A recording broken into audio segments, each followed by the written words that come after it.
swinging and playing the blues. That's what we're about. Beethoven wanted people to like his music.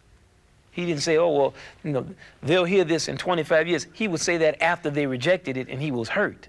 Then he said, yeah, well, maybe they'll hear this in 25 years. The jazz musician takes all of that information and filters it through the blues sensibility and turns it into American art.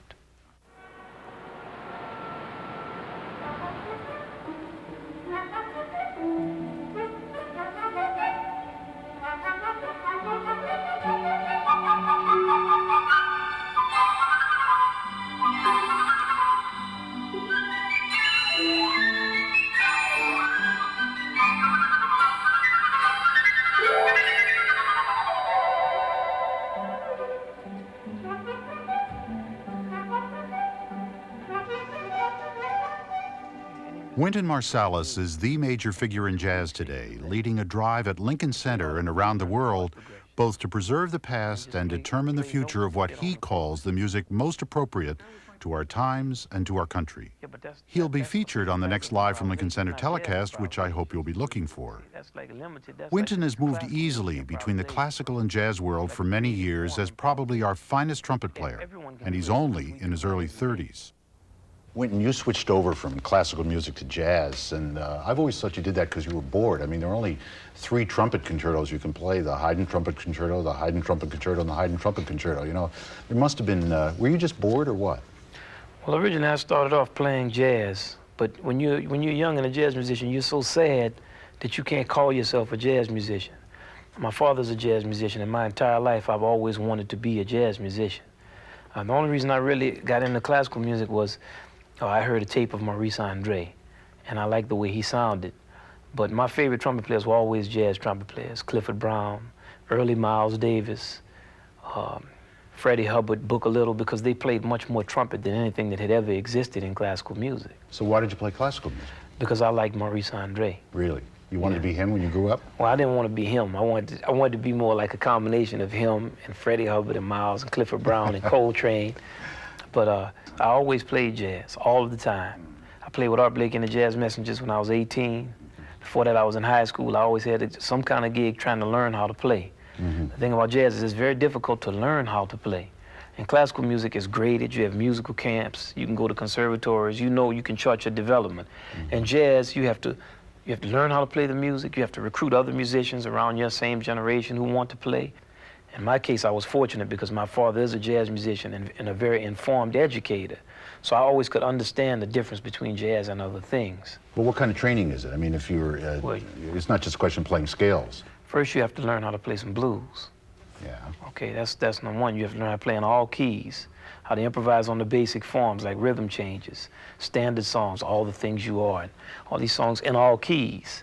You have to learn how to swing, which is to play with a certain rhythmic attitude. You have to learn rhythms. There's so many things to learn. You have to learn the history of the art form so that you can participate in the dialogue with other musicians. Apprenticing with masters, like when I played with the great Art Blakey, I had the opportunity to hear the sound of jazz in action every night. So rather than just having a discussion or sitting up with somebody who's really removed from the practice of an art with some rules, then I could see with a person who actually lives the art form, the way that they play and the type of intensity and seriousness that they bring to every performance. Now, the information can be transferred this way much more directly, and it's a much more powerful way to receive information. So it's really being close to a personality that's a real strong jazz personality that's a major part of the training? Well, in my case, it helped me. Not just a personality, a great musician who can tell you what you need to do to learn how to play. Does he tell you or does he show you? He tells you and he shows you. He'll show you, and if you don't understand when he shows you, then he will tell you. So, for instance, is there anything specific you can? What would you? Well, what could you tell? Like I would be playing ballads, and I would play like real fast, like ballads, and he would say, he wouldn't tell me anything for a while, and he'd say, "Hey, man, a ballad is not a cadenza." And then he said, "Do you know the words to this song?" I said, "Well, not really." He said, "Well, learn the words to the song, son." A lot of things I learned from him I didn't really understand until maybe 4 or 5 years after I had really departed from the group. Do you find yourself saying the same thing to younger players now? Well, as much of it as I can, sure. I mean, do you tell them to learn the words? Oh, yeah. Yeah? Yeah. But it is more than just listening then. I mean, now that, I suppose when Louis Armstrong was starting out, he didn't have a lot of records to listen to. Well, he didn't have records, but he listened to the greatest trumpeters in the world at that time, which would be King Oliver, Freddie Keppard, Bunk Johnson. The echo of Buddy Bolden was still in the sky. Yeah. So these were certain type of people. First, they were kind of country. So that meant that sophisticated things were even more important to them. It's like I always think about my great uncle's handwriting. He was like 90-something when he died. He was born in 1890. And he was somewhat of a provincial guy, but his handwriting was very meticulous. Because he was very proud of the ability to write. So that means when he was writing, it meant something very special to him. And I feel the same thing when I look at a score of Duke Ellington's music. It's so meticulously written out. Even a sketch, it's so clear. Every accidental is in place. All of you can't believe somebody would do this in a sketch. Let's say if you look at a sketch of Beethoven's music, you can't even distinguish what the notes are. But with Duke Ellington, it's very, very clear. And it has that feeling of someone who is coming into contact with a thing that was previously denied them. They deal with it with a certain level of real seriousness and specificity. What do you mean denied them? Well, something like education wasn't something you could take for granted in 1890 if you were an American Negro. African American or black or whatever the term is that we use now. Yeah. You couldn't take that for granted. Yeah. So the ability to write, his father probably couldn't write. I see. So when he wrote, that meant something. And also when these men played their horns, like Buddy Bolden played the trumpet a certain way. Now, no one has ever heard him, but I can just feel the type of soul and seriousness that he would play with. I read once when Louis Armstrong said about King Oliver that King Oliver taught him how to play the trumpet with dignity. And King Oliver has tremendous dignity in his sound. Tremendous. Like when you really get to where you can understand what his sound is. He plays with a certain type of pride and a declaration of individuality. And that's what informed Louis Armstrong. When Louis Armstrong plays Dinah, what do you see and hear there? Oof, man. Just tell me a bit. First thing is just the joy of it. I mean, he's having a good That's time. number one. But not just that he's having a good time, he's letting you have a good time. It's just overwhelming joy. Dinah, is anyone finer in the state of Carolina? If there is, then you know, show to me. Dinah, the Dixie blazing, we love the city gazing to the eyes of Dinah Lee. Baby, every night, one eye, shake with fight on, cause my dynamite, change your mind, And then the phrasing of it. Like he takes a song that essentially was saying, Dinah, is there anyone finer in the state of Carolina? Dooba-dooba-dooby-doo, essentially corny. And he comes in here, diddy, do-do-do-do-dee, do-ba-dee, do-dibba-dooby-da.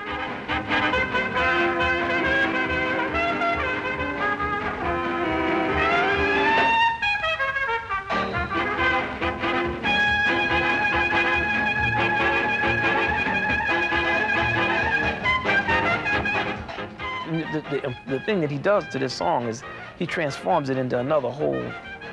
What is that he was doing? Just he does something else. He makes it American. Like he puts something else in it and makes it swing. He infuses it with another type of life.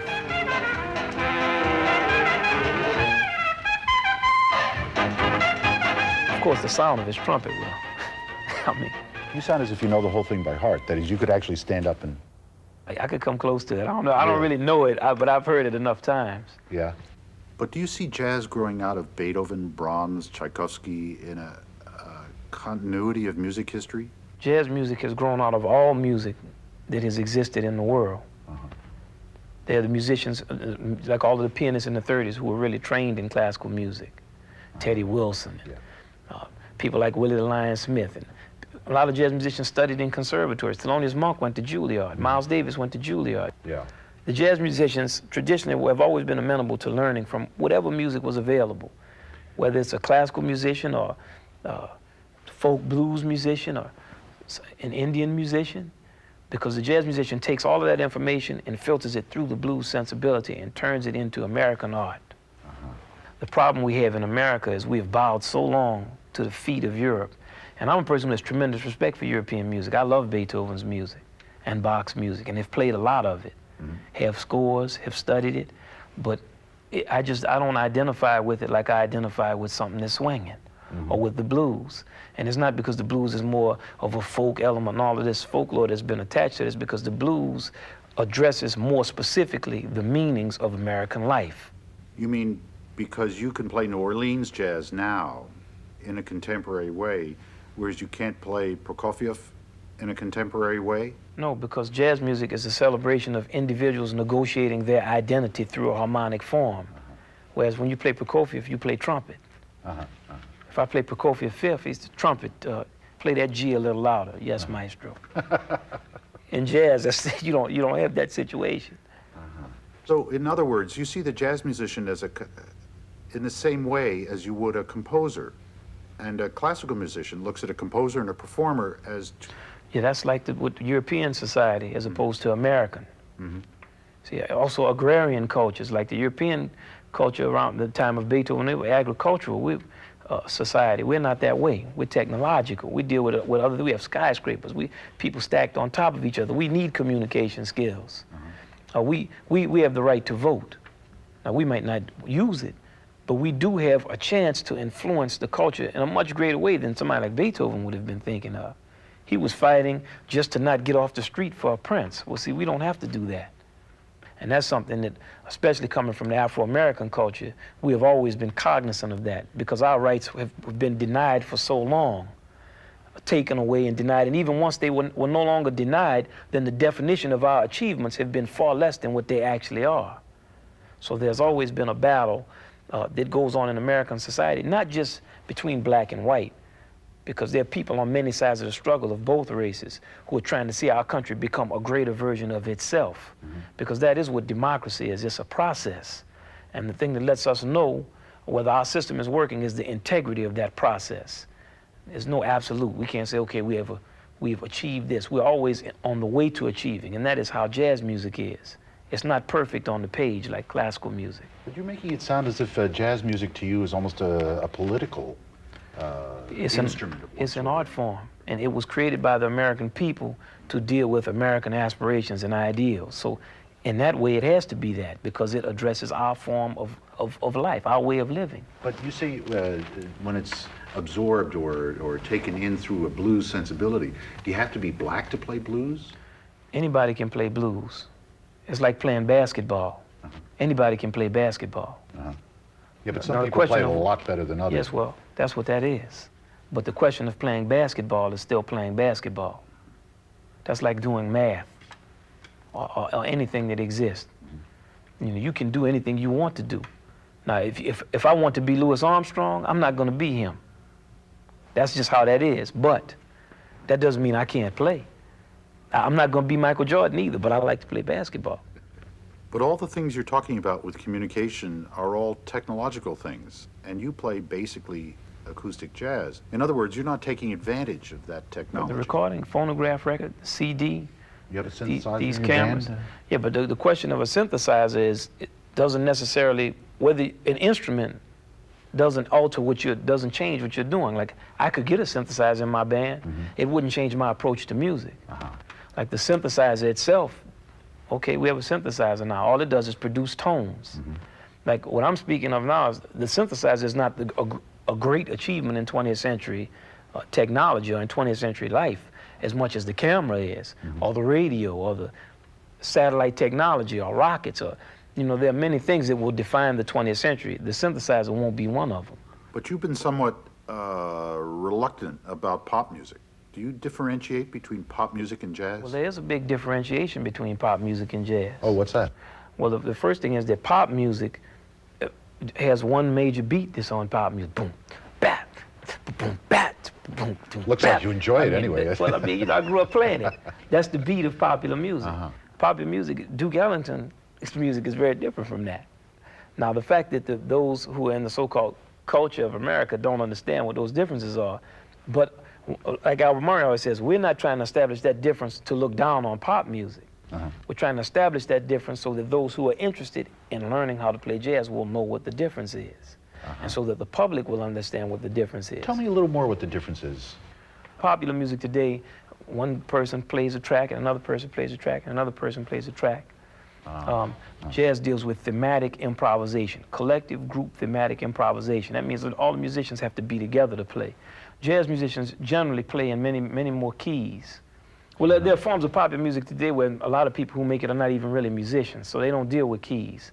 They have more of like a snip and paste type of style, collage style. You mean it's all done technologically? Yes, it's technological. So the concepts that they deal with are very different from the ones that we deal with. Jazz music is concerned with expression on instruments, expression, whereas electronic instruments are not really designed to be expressive of a personality. You can have a touch on an electronic instrument, but when you play an instrument, the tone of the instrument itself can help you to shape and find your personality. Now, let me ask you about, you've said that jazz is essentially swing and blues. Tell me a bit about blues, because obviously you don't have to be blue to play blues. You know, why do you call that a musical form? Well, the blues, to me, the blues is the greatest form that's ever existed in music. Why is it a form at all? Because it's 12 bars. It's a form, a unit of time. And you improvise against this unit of time. It's like jazz improvisation is like playing a sporting event or something. You have a court. Let's say you play basketball. You have a court, and you have two baskets, and you have the round rings. So you play basketball inside of the court. And the form is the same way when you're improvising. You play the improvisation in the context of the form. Now, the blues form addresses the three fundamental harmonies in all of Western music. If you study traditional harmony, the first lesson you're going to learn is the 1 chord, the 5 chord, and the 4 chord. It's like a three thing. The 1 is in the middle, and beneath it is the 4, and above it is the 5. So you just, and the 1 is the 5 of the 4, and the 5, so on and so forth. But those are the three central harmonies of the blues. If you listen to folk music anywhere in the world, you will hear something that sounds like blues in it. It can be people playing those big flutes, hoo, hoo, hoo, hoo, Yeah. hoo, hoo, hoo. It'll sound like blues. It could be Middle Eastern music with a hoo. There's something in the blues that sounds like that. But that has no chord progression at all that we... But this, we're not talking about the harmonic structure now. Okay. We're talking about the melodic properties of the blues and the textural properties of the blues. All right. Also, the blues has rhythmic properties. So with the blues rhythm is the shuffle. And the shuffle is akin to the blues form. It's a perfect unit of rhythm because it contains the two basic rhythms in most Western music, which is the march and the waltz.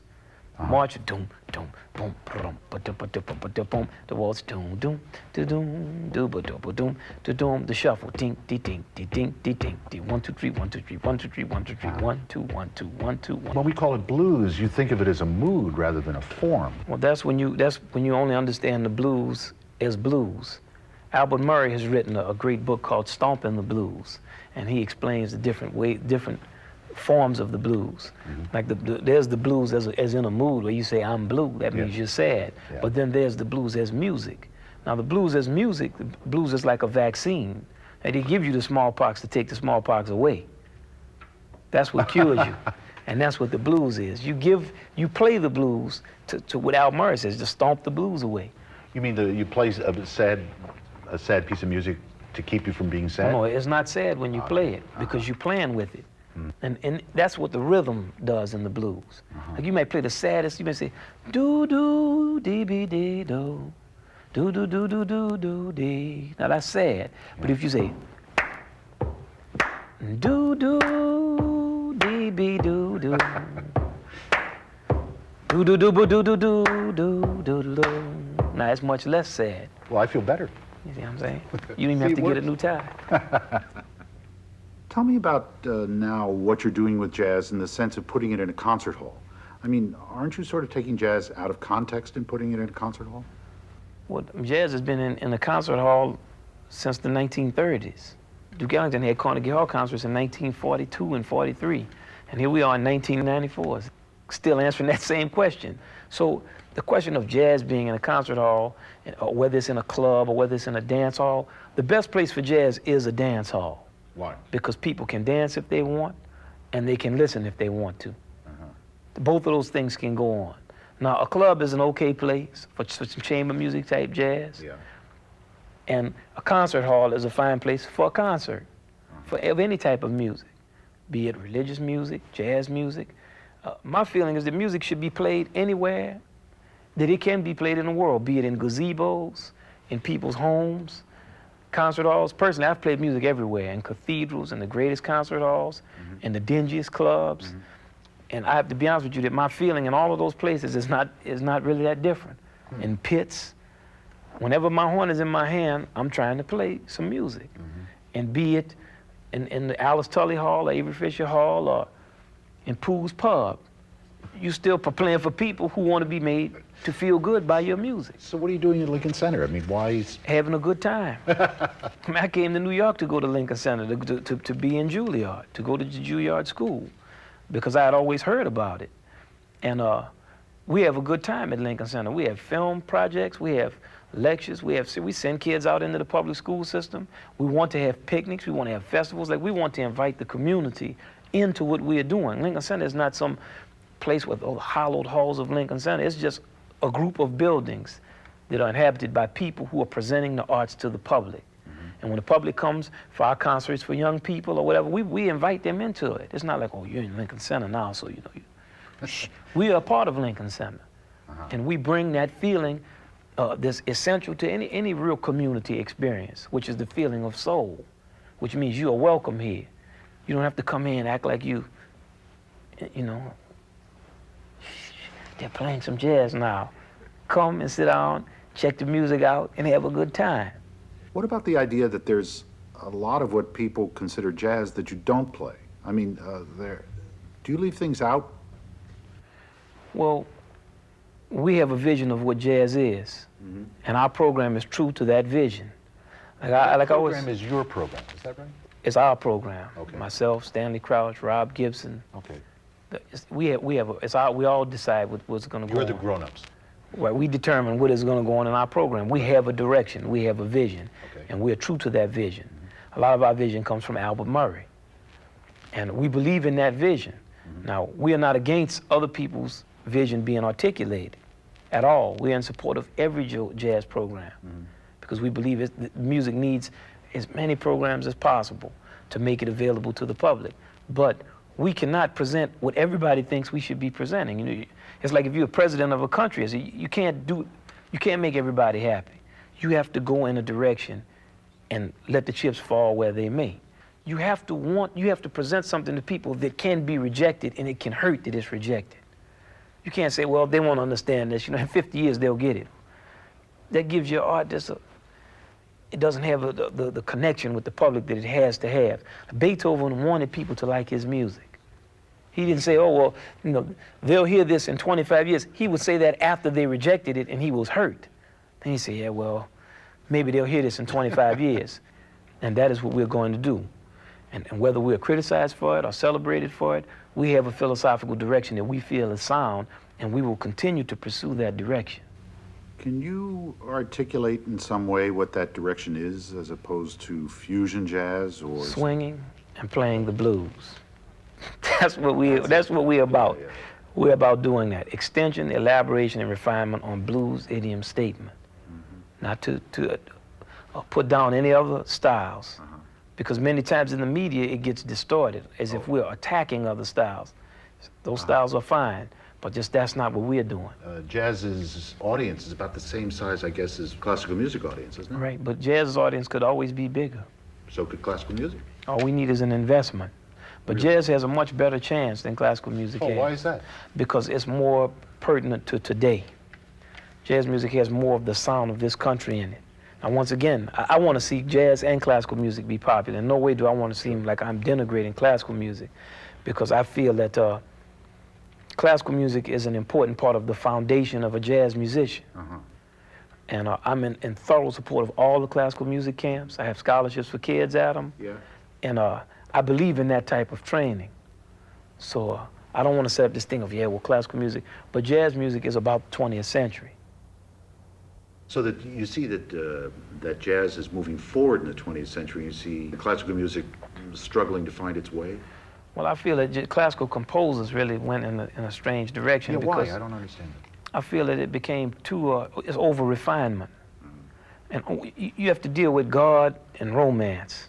Like, you have those two things that you're dealing with. A man and a woman and the creator. And these things are the substance of art. And when these two things are pushed down, and what you have conceived of becomes the most important, and your art will sound like a lot of what we hear sounds like. Now, you might be able to go stand up to a blackboard and explain it. You might be a genius of music. But even an informed public will not be that interested in your music because it doesn't really give them the necessary tools for living. It doesn't make them feel good about living in the world. In your music, you want to inspire that in people. I believe in the jazz vision, that the optimistic vision. Yes, it's bad, the blues. It's bad out here, but it's gonna be cool. I think that's great. Thanks for doing this. Yeah, you're right. Oh, Dinah, Dinah, oh, Dinah, oh, babe, Dinah, Dinah, Dinah,